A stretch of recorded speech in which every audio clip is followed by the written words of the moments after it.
नमस्कार मित्रांनो, माऊली agro farms मध्ये आपल्या सर्वांचं स्वागत आहे.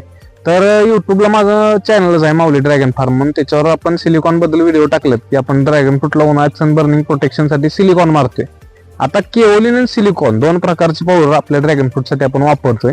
तर सिलिकॉन वापरण्याचा बेनिफिट असा आहे की सिलिकॉन मायक्रोन्यूट्रिएंट मध्ये मोडतं, थोडंसं कॉस्टली पडतं. केओलिन पेक्षा सिलिकॉन महाग 20-30 रुपये महाग आहे, पण त्याचं कोटिंग पण बसतं बऱ्यापैकी आणि त्याचा झाडाला फायदा होतो. आता सिलिकॉन मारले तरी पण तुम्ही बघू शकता झाडाचा फुटवा अजून तर काही थांबलेला नाही किंवा काही प्रॉब्लेम नाही झाडाला, आणि फंगस कव्हर करायला पण मदत होते सिलिकॉनची, कारण झाड कोरडं होतंय आणि फंगसचा अटॅक कमी होतो त्याच्यावरचा. आता इथं जर तुम्ही केओलिन मारलं तर शक्यतो केओलिनचा आता पर्सेंटेज वगैरे माहित नसते आपल्याला एवढं डिटेलमध्ये, आणि ते मारलं तर फुटव्याची संख्या थांबू शकते किंवा फुटवा थांबू शकतो. हे सुद्धा एक प्रॉब्लेम येऊ शकतो केओलिनचा, तसा सिलिकॉनचा येणार नाही. आता आपण आपल्या बागेवर कशा प्रकारे मारले बघा.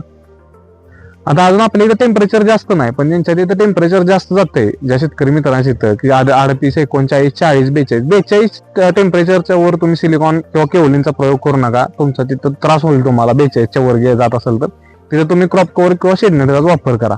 हे आता शॉर्ट मध्ये माहिती देतोय. ह्याच्याबद्दल अधिक माहिती तुम्हाला पाहायला असली तर आपल्या युट्यूब चॅनल माऊली ड्रॅगन फार्मला तुम्ही जाऊन सिलिकॉन केओलिन ह्याच्या ग्रेड बद्दल सगळी माहिती डिटेलमध्ये सांगितलं, ती तुम्ही बघा.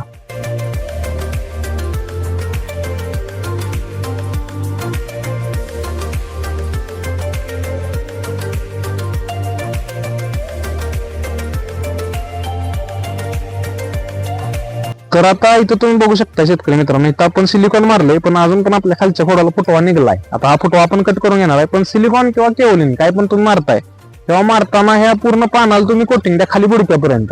काय होतं, ही पान असते जून आणि हे जळायचे चान्सेस जास्त असतात उन्हाळ्यात सनबर्निंग, त्यामुळे ह्याला पण मारा.